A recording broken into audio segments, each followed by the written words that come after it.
Assalamualaikum warahmatullahi wabarakatuh. Salam sejahtera bagi kita semua. Pada kesempatan kali ini, kami dari kelompok 3 akan mempresentasikan tugas pengantar akuntansi 1 yang dibimbing oleh Bapak Dr. Sparta di chapter kelima. Presentasi ini disusun oleh saya sendiri, Hairunisa, 2020-12-11-017. Saya Satria Purwantoro 2020-12-11-014. Saya Andini Maharani Putri 2020-12-11-013. Saya Zarkerani 2020-12-11-012.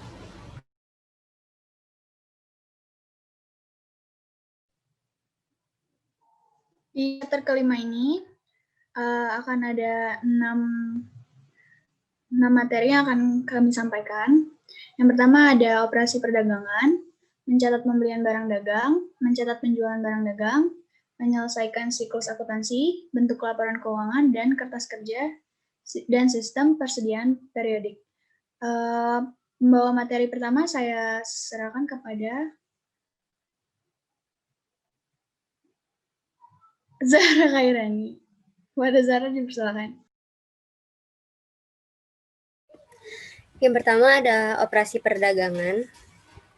Perusahaan dagang adalah perusahaan yang kegiatan utamanya itu membeli dan menjual kembali barang-barang produksi tanpa mengubah bentuk barang tersebut. Karakteristik perusahaan dagang yang pertama, membeli barang dagang atau disebutnya pembelian, menyimpan barang dagang disebutnya aset atau persediaan barang dagang, dan yang ketiga menjual barang dagang yaitu penjualan. Lalu, pertama ada tahap transaksi di perusahaan dagang. Nah, transaksi perusahaan dagang ini digolongkan menjadi beberapa bagian. Yang pertama ada purchase, yaitu membeli barang dagang. Purchase return and allowance, yaitu retur pembelian dan potongan harga. Terus ada purchase discount, potongan pembelian. Freight in itu beban angkut pembelian, sales itu penjualan barang dagang, sales return and allowance itu retur penjualan dan potongan harga, terus ada freight out itu beban angkut penjualan, dan sales discount yaitu potongan penjualan. Nah, ini ada bukti-bukti transaksi. Yang pertama ada faktur, lalu ada memo debit, bukti kas masuk, bukti kas keluar, dan voucher.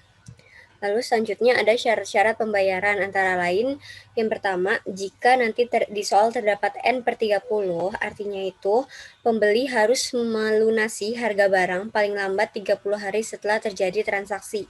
Misalnya dia beli tanggal 1, berarti dia paling lambat harus melunasi harga bulan depannya, tanggal 1 itu udah terakhir. Lalu 2/10 N/30 itu artinya bahwa kita akan mendapat potongan 2%. Pembeli akan diberikan jika dia melunasi harga paling lambat 10 hari setelah tanggal transaksi. Sedangkan jangka waktu kreditnya adalah 30 hari. Nah, misalnya kita membeli pada tanggal 2. Nah, kita sudah melunasi tanggal 5, berarti kita akan mendapat potongan 2%. Nah, untuk EOM yaitu end of month, berarti bahwa harga neto faktur harus dilunasi paling lambat akhir bulan. Terus di sini ada N/10 EOM, berarti bahwa harga neto faktur harus dilunasi paling lambat 10 hari setelah akhir bulan tanpa mendapat potongan. Nah, terus di sini ada sistem persediaan di perusahaan dagang. Yang pertama ada LIFO, yaitu last in first out, adalah harga pokok persediaan yang masuk terakhir kali, itulah yang menjadi acuan untuk keluar pertama kali ketika perusahaan melakukan transaksi penjualan. Terus ada first in first out, adalah harga pokok persediaan yang masuk pertama kali, itulah yang dijadikan acuan untuk pertama kali ketika perusahaan melakukan transaksi penjualan. Terus ada rata-rata, yaitu menjumlahkan total harga pokok persediaan dengan total harga pokok saat itu. Terus ada syarat penyerahan barang. Nah, syarat penyerahan barang ini adalah perjanjian antara penjual dan pembeli perihal pihak mana yang akan menanggung biaya dan risiko pengiriman barang selama perjalanan dari gudang penjual ke gudang pembeli. Nah, ini bisa dilihat syarat penyerahan dagang itu ada 2, FOB atau free on board, yaitu ada 2, free on board shipping point dan destination point. Nah, kalau yang shipping point itu pembeli ke penjual, yaitu ongkos atau ongkirnya ditanggung oleh pembeli, tapi kalau destination point itu dari penjual ke pembeli.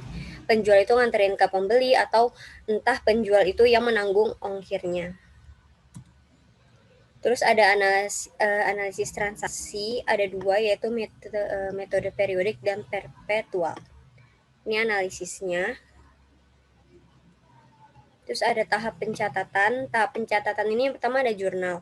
Nah, jurnal di perusahaan dagang ini ada 2, jurnal khusus dan jurnal umum. Nah, jurnal khusus ini dibagi menjadi 4, yaitu ada jurnal penjualan untuk transaksi penjualan secara kredit, jurnal pembelian untuk transaksi pembelian secara kredit, terus jurnal penerimaan kas, yaitu untuk transaksi kas masuk atau kas bertambah seperti penjualan tunai, terima piutang, terima pendapatan, dan retur pembelian tunai. Terus ada jurnal pengeluaran kas untuk transaksi kas keluar atau kas berkurang seperti pembelian tunai, bayar utang dan beban-beban, pengambilan prive, dan retur penjualan tunai. Nah, terus kalau jurnal umum itu transaksi yang tidak dapat dicatat ke dalam jurnal khusus seperti retur penjualan kredit dan retur pembelian kredit. Ini contohnya, yang pertama itu ada contoh transaksi jurnal khusus. Di sini ada akun pembelian dan penjualan. Nah, misalnya di soalnya itu dibeli barang dagang. Nah, itu ada 2, dibeli barang dagang secara tunai, berarti akunnya yaitu di debitnya pembelian, yang di kreditnya ada cash. Tapi kalau di soalnya dibeli barang dengan syarat, nah dengan syarat di sini berarti dia beli barang dagang itu secara kredit, makanya debitnya adalah pembelian dan kreditnya adalah akun payable atau utang. Lalu yang kedua ada penjualan. Nah, misalnya dijual barang dagang secara tunai, makanya debitnya cash, baru kreditnya penjualan. Nah, kalau misalnya dijual barang dagang dengan syarat, berarti kan dengan syarat ini dia menjual barang, tapi orang itunya tuh belum mentransfer uang, berarti makanya akun piutangnya di debit atau akun receivable, makanya kreditnya penjualan. Nah, terus yang di bawah itu adalah transaksi jurnal umum. Nah, kalau misalnya retur penjualan, itu tuh debitnya adalah retur penjualan dan kreditnya piutang dagang. Tapi kalau nanti retur pembelian, itu debitnya utang dagang dan kreditnya retur pembelian. Ini ada lagi contoh transaksi. Misalnya di tanggal 2 dibeli barang dagang 100.000 dengan syarat 2/10 N/30. Berarti dia ini beli barang dagangnya kredit, dan dia akan dapat potongan 2% nih kalau bisa melunasi dalam 10 hari. Nah, untuk akun di tanggal 2 berarti debitnya pembelian, kreditnya utang dagang seharga 100.000. Nah, tanggal 8-nya dibayar utang atas transaksi tanggal 2. Nah, di tanggal 2 ini kita lihat kan tadi dia bilang dia bakal dapat 2% kalau melunasi 10 hari. Nah, dia bayar di tanggal 8. Nah, berarti tanggal 8 tuh masih mendapatkan potongan 2% karena terakhir itu di tanggal 12. Makanya debitnya adalah utang dagang, kreditnya adalah kas, dan potongan pembeliannya. Makanya utang dagangnya 100.000, kasnya 98.000, dan potongan pembeliannya 2.000. Jadi 2% dikali 100.000 gitu. Nah, tahap pencatatan yang kedua ada buku besar. Buku besar perusahaan dagang tuh ada 2, buku besar utama sama pembantu. Kalau utama itu sama kayak perusahaan jasa, dia account title-nya bisa dilihat tabel sebelah kiri, akun title-nya masih sama perusahaan jasa kayak kas, piutang, persediaan barang dagangan, paling yang baru akun title-nya. Tapi kalau misalnya buku besar pembantu tuh ada 2, piutang sama buku utang. Nah, kalau untuk buku besar pembantu itu akun title-nya diganti sama nama perusahaannya kayak PD Sinar Motor gitu, PD Sinar Buana gitu. Paling kalau misalnya piutang dia di debit, kalau yang hutang adalah di kredit. Terus tahap pengiktisaran yang pertama ada neraca saldo. Neraca saldo itu penyusun akun dengan urutan yang benar dalam neraca saldo perusahaan dagang, yaitu harta, utang, modal, penjualan, retur, dan potongan penjualan, pembelian, retur, dan potongan pembelian, beban, pendapatan luar usaha, dan beban luar usaha. Terus ada nanti jurnal penyesuaian atau AJP di barang dagang. Nah, jurnal penyesuaian di barang dagang ini ada 2 metode, yaitu metode ikhtisar laba rugi sama metode HPP. Nah, kalau metode ikhtisar laba rugi itu misalnya dia akunnya persediaan barang dagang awal, berarti metode ikhtisar laba ruginya debitnya ikhtisar laba rugi, kreditnya persediaan barang dagang awal. Lalu kalau misalnya persediaan barang dagang akhir, dia debitnya persediaan barang dagang akhir, kreditnya ikhtisar laba rugi gitu. Tapi kalau metode HPP, kalau misalnya dia akunnya persediaan barang dagang awal, HPP-nya itu di debit, persediaan barang dagang di kredit. Nah, kalau pembelian, HPP-nya juga di debit, pembeliannya di kredit. Beban angkut pembelian, HPP-nya di debit, dan beban angkut pembeliannya di kredit.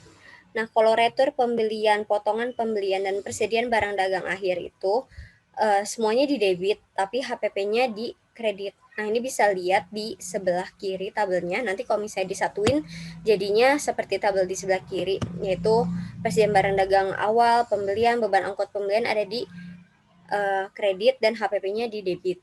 Tapi kalau yang persediaan dagang akhir, retur pembelian, potongan pembelian itu ada di debit, dan HPP-nya itu ada di kredit. Terus yang ketiga itu kertas kerja atau neraca lajur, yaitu di perusahaan dagang sistem pencatatan kertas kerja dibagi menjadi 2 metode juga, yaitu ikhtisar laba rugi dan HPP. Akun yang masuk ke dalam kolom laba rugi adalah akun-akun nominal seperti penjualan, retur, dan potongan penjualan, pembelian, retur, dan potongan pembelian, pendapatan, beban, gitu kan. Sedangkan yang masuk ke kolom neraca adalah akun-akun real seperti harta, utang, modal, dan prive. Nah, ini yang terakhir ada tahap laporan. Nanti ini ada rumus buat HPP, terus ada laporan laba rugi, sama jurnal penutup. Nah, jurnal penutup ini kita membuat untuk akun, ini ada 2, untuk penerimaan, akun-akun penerimaan, yaitu jurnal penutupnya, debitnya penjualan, retur pembelian, potongan pembelian, pendapatan, sama kreditnya itu adalah ikhtisar laba rugi. Tapi kalau misalnya akunnya pengeluaran, ikhtisar laba rugi di debit, kreditnya itu pembelian, retur penjualan, potongan penjualan, dan beban-beban. Nah, ini tahap laporan contoh perusahaan dagang perhitungan laba bersih. Terus ini adalah perubahan modal atau ekuitas. Nah, ini penambahan modalnya dihiraukan saja.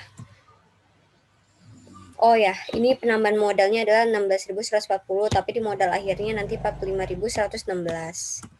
Terus ini neracanya, ada aktiva sama utang dan modal. Nah, terus ini rumus-rumus yang dipakai untuk mencari penjualan bersih, pembelian kotor, itu udah berurut dari penjualan bersih sampai laba bersih setelah pajak. Dan rumus HPP itu sebenarnya ada 3, tapi sama aja. Selanjutnya saya serahkan kepada Khairunis. Yang selanjutnya ada mencatat penjualan barang dagang.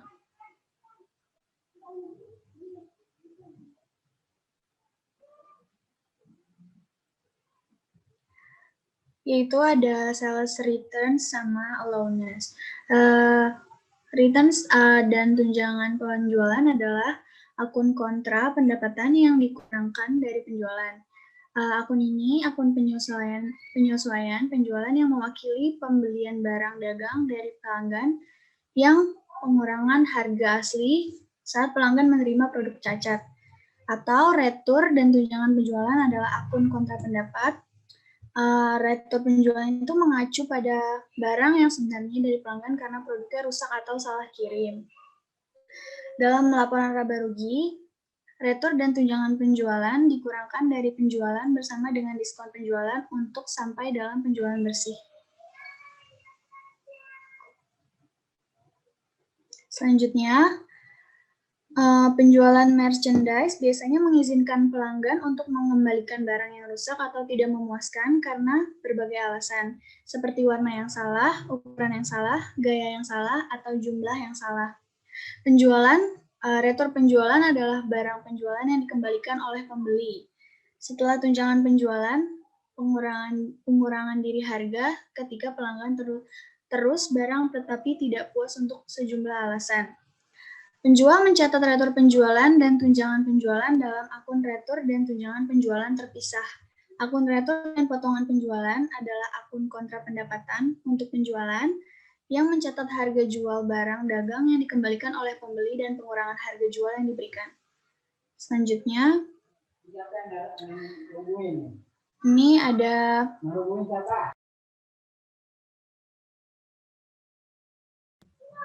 asumsi bahwa pelanggan mengembalikan $300 dari barang yang dijual secara kredit. Jika pembayaran belum diterima, entry yang diperlukan adalah ini ada retur dan tunjangan penjualan di debit dan piutangnya di kredit.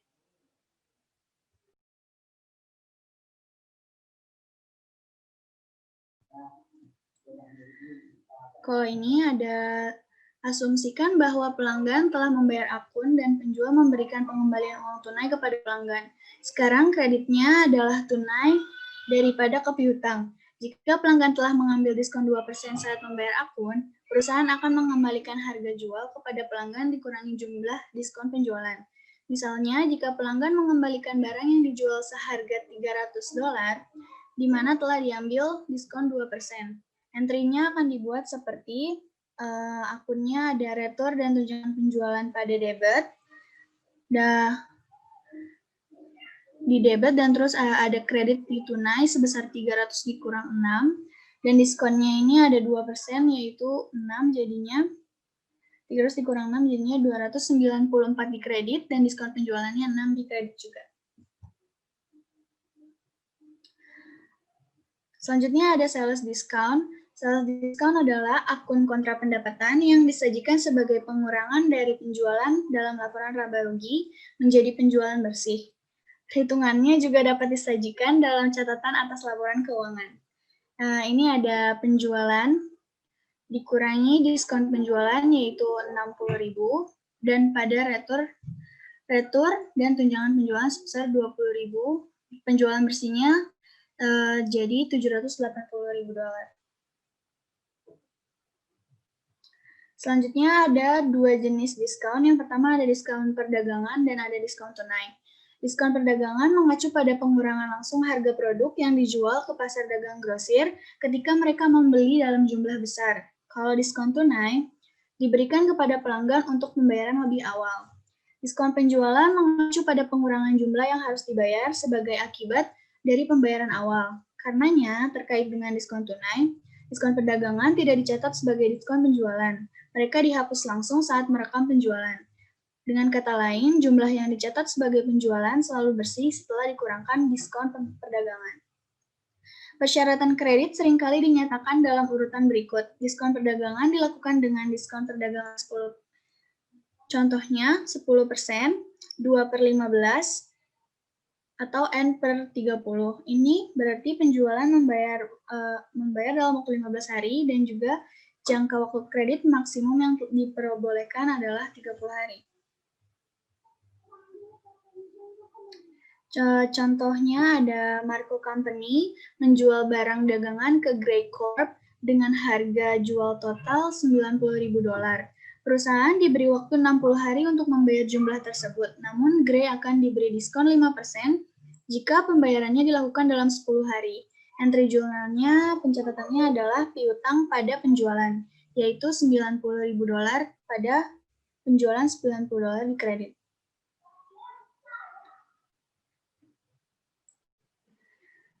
Jika pelanggan membayar setelah periode diskon telah berakhir, entry jurnal mencatat koleksi akan berubah menjadi tunai pada piutang. Namun, jika pelanggan membayar dalam periode diskon 10 hari, jurnal menjadi tunai $90.000, 90.000 dikurang 4.500 sama dengan 84.500 itu di debit, dan diskon penjualan 90.000 dikali 5% itu jadinya 4.500. Setelah dikurangkan dari 90.000 dikurangkan 4.500 dari diskon, pada piutangnya 90.000. Selanjutnya ada menyelesaikan siklus akuntansi. Yang pertama itu ada analyze and record transaction. Ini yang pertama, ada langkah pertama yaitu mengumpulkan catatan transaksi bisnis, kwitansi, faktur, laporan bank, hal-hal seperti yang itu untuk periode akuntansi. Ini adalah informasi keuangan mentah yang perlu diterjemahkan menjadi sesuatu yang bermanfaat. Selanjutnya, yang kedua, ada post transaction to ledger, buku besar. Buku besar terdiri dari entry jurnal, daftar kronologis dari semua transaksi bisnis yang ditulis sesuai dengan aturan akuntansi entry ganda. Ini berarti bahwa setiap kali transaksi terjadi, 2 entry jurnal harus dibuat, mempengaruhi setidaknya 2 akun, yaitu debit dan kredit. Selanjutnya, yang ketiga ada prepare an adjusted trials balance atau menyiapkan saldo percobaan yang belum disesuaikan, menjumlahkan semua debit dan kredit di setiap akun perusahaan, dan menghitung saldo total untuk setiap akun individu. Neraca saldo yang tidak disesuaikan menyatukan semua total di dalam satu tempat dan terlihat seperti itu. Selanjutnya yang keempat, ada prepare adjusting entries at the end of the period atau entry penyesuaian yang memastikan bahwa laporan keuangan Anda hanya berisi informasi yang sangat relevan dengan periode waktu tertentu yang Anda minati. Ada 4 jenis penyesuaian, yaitu penangguhan, akrual, penyesuaian pajak, dan penyesuaian transaksi yang hilang.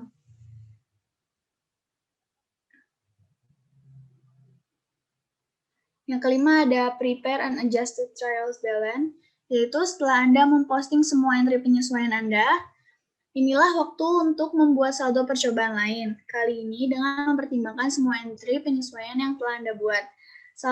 Saldo percobaan disebut saldo percobaan yang disesuaikan, dan salah satu tujuannya adalah untuk membuktikan bahwa semua saldo kredit dan debit buku besar setelah semua penyesuaian. Yang keenam, yang terakhir ada prepare financial statement. Ini adalah langkah terakhir dalam siklus akuntansi, menyiapkan laporan keuangan yang akan memberikan di mana uang Anda disampaikan atau diakhiri. Ini mungkin alasan besar melewati semua masalah dari 5 langkah siklus akuntansi yang tadi sudah saya jelaskan. Yang pertama ada laporan laba rugi, dapat disiapkan dengan menggunakan informasi dari berbagai akun pendapatan dan beban pada neraca saldo. Sebuah neraca kemudian dapat disiapkan yang terdiri dari aset, kewajiban, ekuitas, dan ekuitas pemilik. Selanjutnya saya serahkan kepada Satria. Selanjutnya ada bentuk laporan keuangan.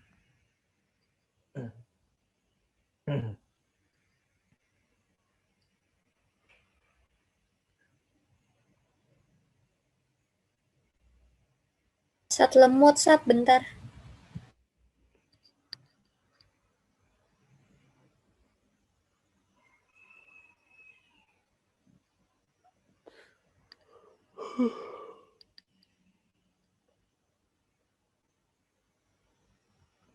Dari awal kan? Udah kan? Dari awal, iya. Nah, ya. Oke, mulai. Selanjutnya ada bentuk laporan keuangan. Yang pertama ada laporan laba rugi. Laporan laba rugi adalah laporan yang berisi informasi tentang pemasukan atau pendapatan dan pengeluaran biaya dari transaksi keuangan suatu perusahaan dagang dalam satu periode tertentu dan berfungsi untuk mengetahui laba atau rugi yang diterima perusahaan dalam periode tertentu. Laporan laba rugi adalah laporan finansial perusahaan yang dibuat oleh bidang keuangan tertentu. Isi dari laporan ini ialah data-data pendapatan sekaligus beban yang ditanggung oleh perusahaan. Biasanya laporan ini dibuat untuk menjelaskan kondisi keuangan perusahaan pada periode tertentu. Maka dari situ sebagian besar laporan dikerjakan pada akhir tahun atau akhir bulan, sesuai ketentuan di perusahaan tersebut. Fungsi laporan laba rugi ada 3. Yang pertama untuk dijadikan bahan evaluasi keuangan. Yang kedua untuk mengetahui perkembangan perusahaan. Dan yang terakhir untuk mengatur langkah kebijakan atasan.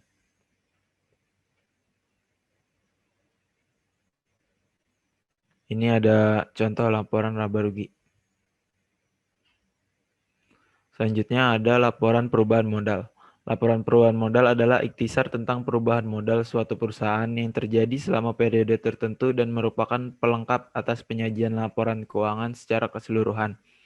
Laporan perubahan modal disusun ketika adanya kenaikan modal karena perusahaan menerima laba atau pengurangan modal karena perusahaan mengalami rugi sehingga dapat diketahui modal akhir. Laporan perubahan atau ekuitas secara sederhana diartikan sebagai laporan keuangan yang harus dibuat oleh perusahaan yang menggambarkan peningkatan atau penurunan aktiva bersih atau kekayaan selama periode yang bersangkutan berdasarkan prinsip pengukuran tertentu yang dianut. Anda akan menemukan laporan perubahan modal di hampir semua perusahaan publik, karena sebagian besar tersebut memiliki struktur kepemilikan yang relatif kompleks pada setiap perusahaan dalam akun ekuitas mereka selama tahun tersebut. Lalu ini ada contoh laporan perubahan modal. Selanjutnya ada neraca. Neraca adalah laporan yang menunjukkan posisi keuangan perusahaan pada akhir periode. Neraca bermanfaat untuk mengetahui besar harta, utang, dan modal perusahaan pada periode tertentu. Di dalam akuntansi keuangan, neraca atau laporan posisi keuangan atau bahasa Inggrisnya bisa disebut balance sheet atau statement of financial position adalah bagian dari laporan keuangan suatu entitas yang dihasilkan pada suatu periode akuntansi yang menunjukkan posisi keuangan entitas tersebut pada akhir periode tersebut. Ini ada contoh neraca. Selanjutnya ada laporan arus kas. Arus kas adalah suatu laporan keuangan yang berisikan pengaruh kas dari kegiatan operasi, kegiatan transaksi investasi, dan kegiatan transaksi biaya pendanaan serta kenaikan atau penurunan bersih dalam kas suatu perusahaan. Laporan keuangan arus kas atau cash flow statement memiliki pengertian sebagai laporan keuangan yang menyajikan informasi tentang penerimaan dan pengeluaran kas suatu perusahaan selama suatu periode.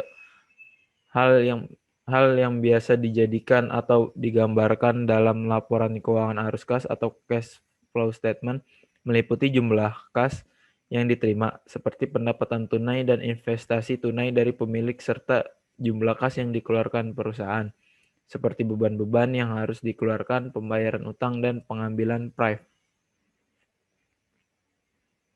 Ini adalah contoh laporan arus kas. Selanjutnya, pembaca materi selanjutnya saya sampaikan kepada Andini.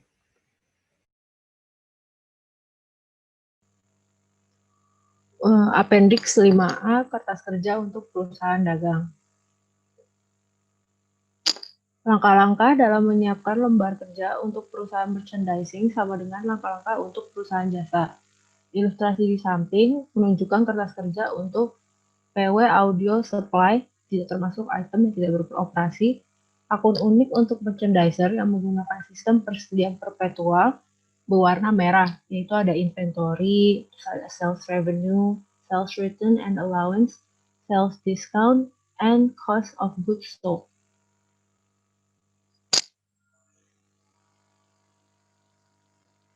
Appendix 5B, sistem persediaan berkala.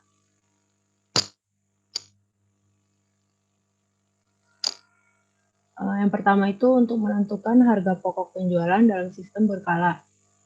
Yang pertama, tidak ada akun berjalan dari perubahan di inventory.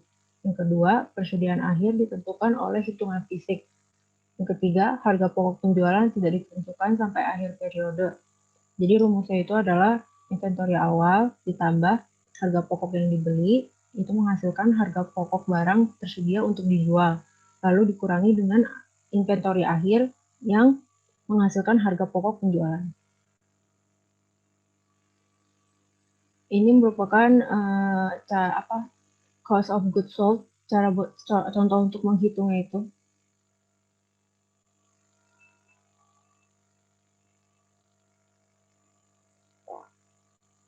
Untuk mencatat transaksi barang dagang. Pertama, catat pendapatan saat penjualan dilakukan. Jangan mencatat harga pokok penjualan pada tanggal penjualan. Lalu jumlah persediaan fisik menentukan biaya barang dagangan di tangan dan harga pokok penjualan selama periode tersebut. Rekam pembelian di akun pembelian, rektur dan tunjangan pembelian, diskon pembelian, dan biaya pengangkutan dicatat dalam akun terpisah. Untuk recording purchase of merchandise atau pembelian. Contohnya, Berdasarkan faktur penjualan dan tanda terima barang dagangan yang dipesan dari PW Audio Supply pada tanggal 4 Mei, Sauk Stereo mencatat pembelian sebesar 3.800 sebagai berikut. Jadi, purchase-nya itu di debit sebesar 3.800 dan account payable-nya di kredit sebesar 3.800. Akun pembelian merupakan akun sementara di mana saldo normalnya berada di debit.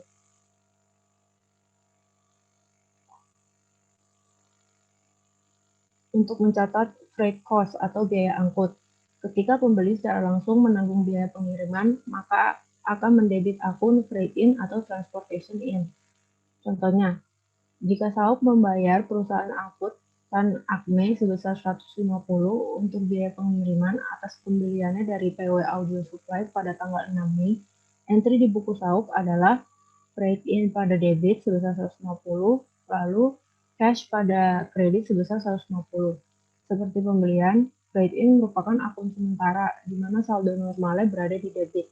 Freight in merupakan bagian dari harga pokok pembelian. Untuk mencatat purchase returns and allowance atau retur dan tunjangan pembelian. Contoh, pada Mei 8, Sauk Stereo mengembalikan barang senilai 300 ke PW Audio Supply dan menyiapkan entry berikut untuk mencatat pembeliannya. Debitnya itu account payable sebesar 300, kreditnya purchase returns and allowance sebesar 300. Purchase returns and allowance merupakan akun sementara di mana saldo normalnya berada di debit kredit. Untuk mencatat purchase discount atau diskon pembelian.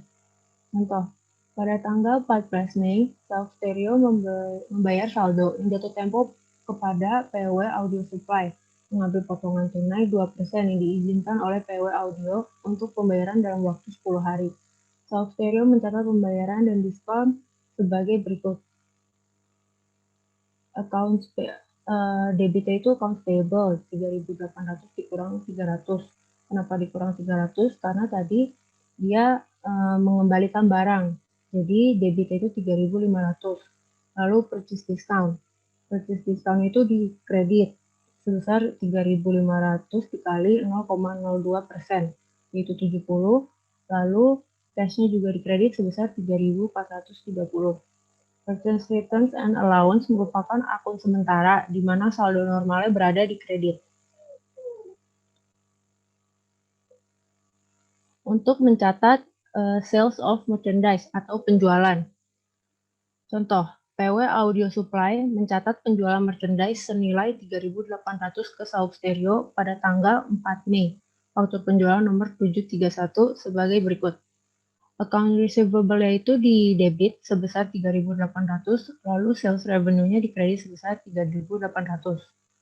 Untuk mencatat sales returns and allowance atau rektur penjualan dan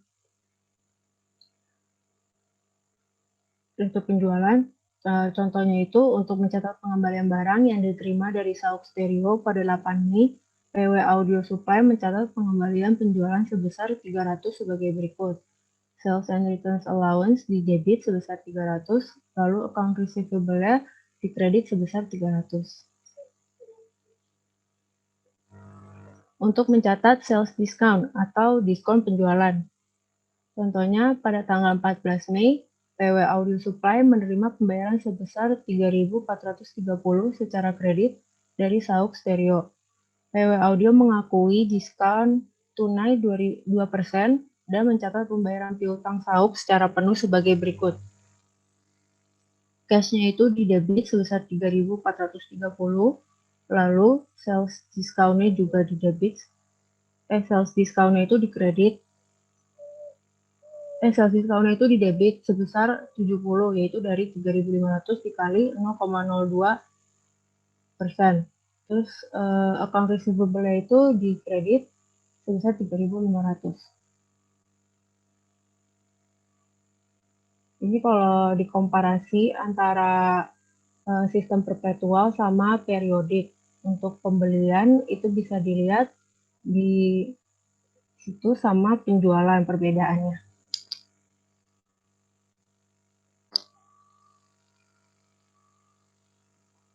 menjurnal, dan posting entry penutup. Untuk perusahaan dagang seperti perusahaan jasa, semua akun yang berdampak pada net income akan ditutup pada income summary. Data untuk mempersiapkan entry penutup dapat dilihat dari kolom income statement di kertas kerja. Dalam menjurnal, semua saldo yang berada di kolom debit akan dikreditkan dan semua saldo yang berada di kolom kredit akan didebitkan. Ada dua, yaitu untuk menutup inventory awal itu income summary-nya di debit, lalu inventory-nya di kredit. Kalau untuk menutup inventory akhir, maka inventory-nya akan di debit, lalu income summary-nya akan di kredit.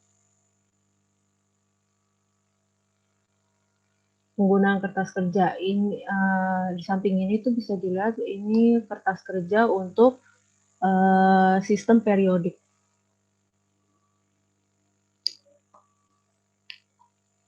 Selanjutnya kita akan membahas soal. Untuk soal nomor 1, dipersilakan Satria.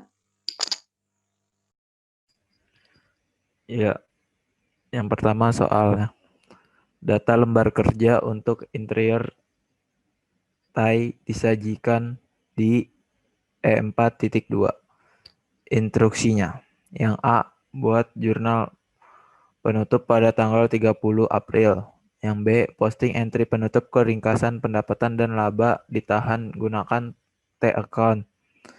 Yang C, menyiapkan neraca saldo pasca penutup pada tanggal 30 April. Ini jawabannya. Ya, yang A,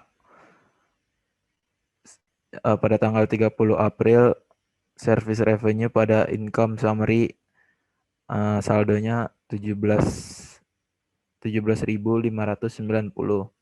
Terus tanggal 30 April income summary pada salaries expense, rent expense, depreciation expense, dan interest expense. Saldonya di debitnya 12.307. Di kreditnya salaries expense-nya 10.840, rent expense-nya 760, depreciation expense-nya 650, interest expense-nya 57. Terus selanjutnya ada income summary 17.590 dikurang 12.307 di debit pada retained earnings. Saldonya 5.283. Terus retained earnings pada dividends saldonya 3.650. Yang B, income summary-nya yang kedua yang pertama 17.590. Yang keduanya 12.307. Terus yang ketiga 5.283. Balance-nya 5.283. Retained earnings yang ketiganya 5.283. Yang keempat 3.650. Balance-nya 1.633. Lalu yang C, akunnya kas di debit, saldonya di debit 10.000. Akun receivable di debit 7.840. Prepaid rent di debit 2.280. Equipment 23.050. Akun depreciation equipment di kredit 4.900. Notes payable di kredit 5.700. Akun payable 492. Maaf, 4.920. Interest payable 57 di kredit. Share capital ordinary di kredit 25.960. Retained earnings di kredit 1.633. Jadi totalnya debitnya 43.170, di kreditnya juga 43.170.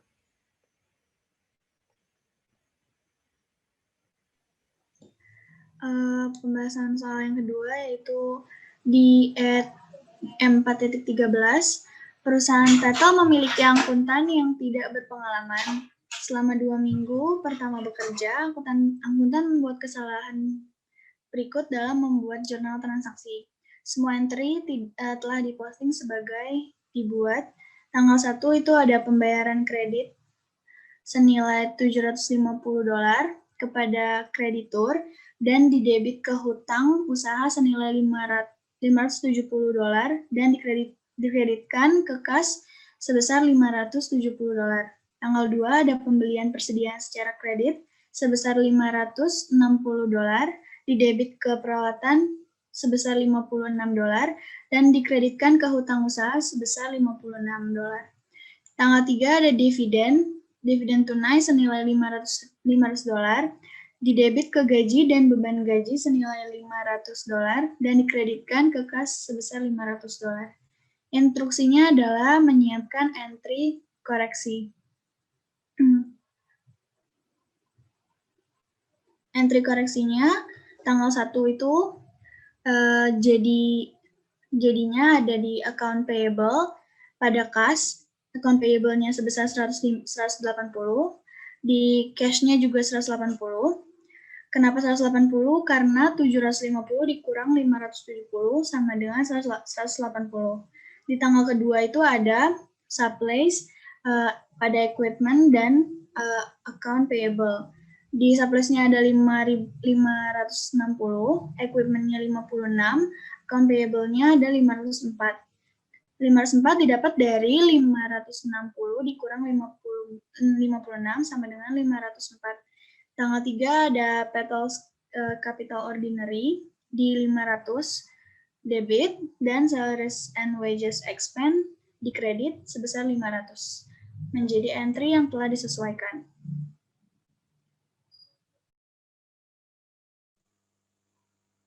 Untuk soal P.16 itu ada hutang jangka panjang sebesar 1.000, asuransi dibayar di muka sebesar 650, peralatan sebesar 11.500,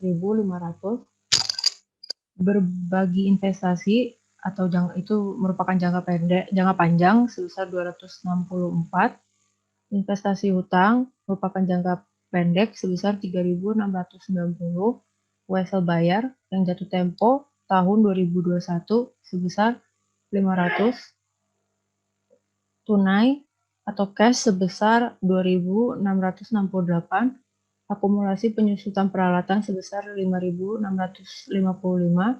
akun hutang 1.214,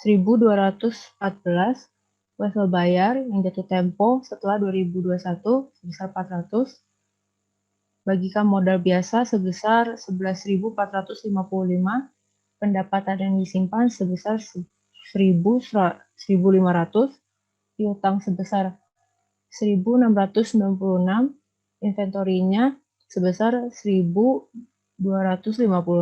Instruksinya menyiapkan laporan posisi keuangan dalam kondisi baik untuk tanggal 31 Desember 2020.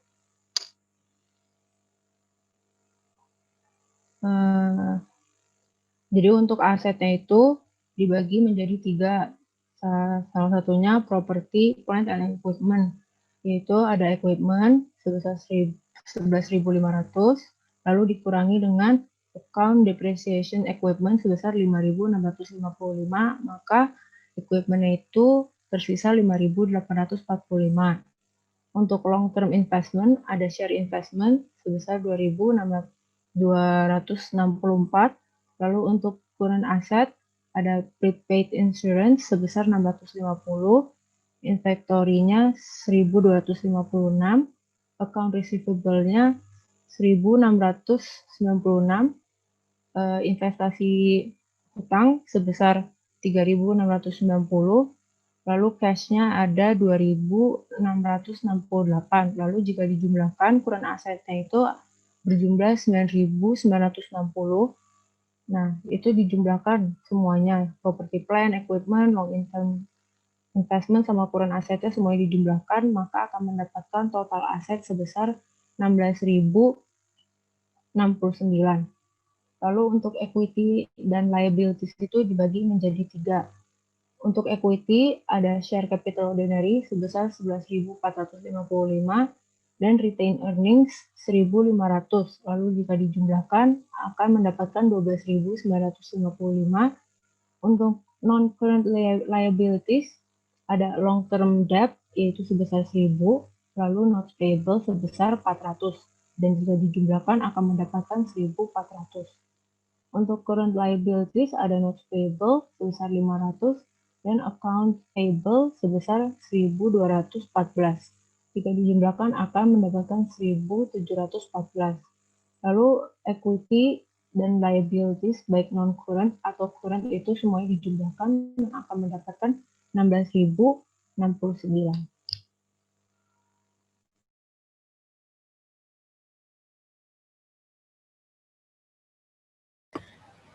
Lalu selanjutnya di soal P4.3, ini ada worksheet Rahim Company dari perusahaan jasa.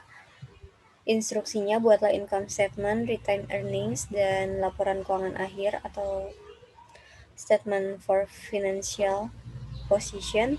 Terus buat jurnal penutup, terus membuat jurnal penutup dengan T-account, dan menyiapkan jurnal penutup akhir. Nah, terus ini ada Rahim Company income statement yang berakhir di 31 Desember 2017. Di sini kita dibagi menjadi 2, revenue dan expense. Service revenue sebesar 47.000.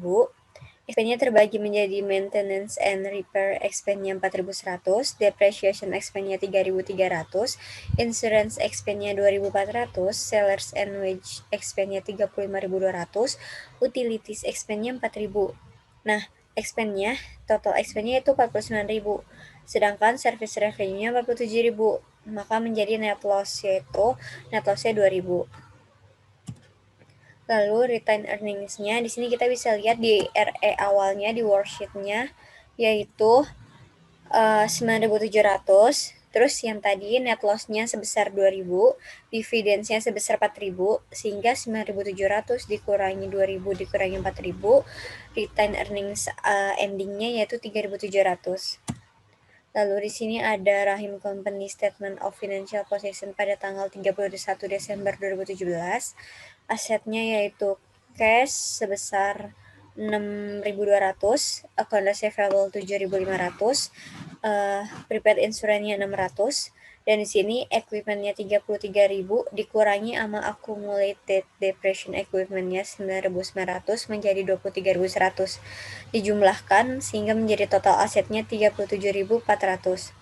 Lalu liabilities-nya ada account payable sebesar 10.700, salaries and wage payable-nya 3.000, sehingga total liabilities-nya 13.700. Lalu ada equity, yaitu share capital ordinary-nya 20.000, retained earnings-nya yang tadi 3.700, total equity-nya itu 23.700, sehingga total liabilities dan equity-nya itu 37.400, balance sama total aset. Lalu kita membuat jurnal penutupnya. Yang pertama ada kita menutup akun pendapatan, yaitu service revenue terhadap income summary, debitnya 47.000 dan di kreditnya juga 47.000. Lalu kita menutup akun beban-beban, yaitu debitnya income summary, dan akun kreditnya yaitu ada maintenance and repairs expense, depreciation expense, insurance expense, salaries and wage expense, utilities expense, yaitu masing-masing sebesar 4.100, 3.300, 2.400, 35.200, 4.000 itu dikredit. Sedangkan income summary-nya itu 49.000. Lalu kita karena net loss, makanya debitnya yaitu retained earnings terhadap income summary sebesar 2.000. Lalu kita yang terakhir akun yang di debitnya retained earnings, di kreditnya dividen sebesar 4.000. Lalu yang C membuat di akun. Yang pertama ada pendapatan jasa atau service income Yang pertama ada 47.000, maka balance-nya 47.000. Lalu ada income summary. Yang pertama 47.000 dikurangi 49.000, maka dia net loss menjadi 2.000 balance-nya. Lalu dia ada retained earnings. Retained earnings itu yang pertama dia ada 9.700 dikurangi 2.000 dikurangi 4.000 menjadi 3.700. Lalu dia ada dividen. Dividennya 4.000 sehingga menjadi balance-nya 4.000, dan beban pemeliharaan dan perbaikan balance 4.100 balance-nya, beban depresiasinya 3.300, beban asuransi 2.400, beban gaji dan upah 35.200, dan beban listrik air 4.000. Lalu di sini ada post closing trial balance Rahim Company pada tanggal 31 Desember 2017. Ada cash sebesar 6.200 di debit, account receivable 7.500 di debit, prepaid insurance yaitu 600 di debit, equipment 33.000, accumulate depreciation equipmentnya 9.900 di kredit, account payable 10.700 di kredit, salaries and wage payable 3.000 di kredit, share capital ordinary 20.000 di kredit, dan return earnings-nya 3.700 di kredit, dan kolom debit dan kredit masing-masing dijumlahkan, maka hasilnya 47.300 dan balance.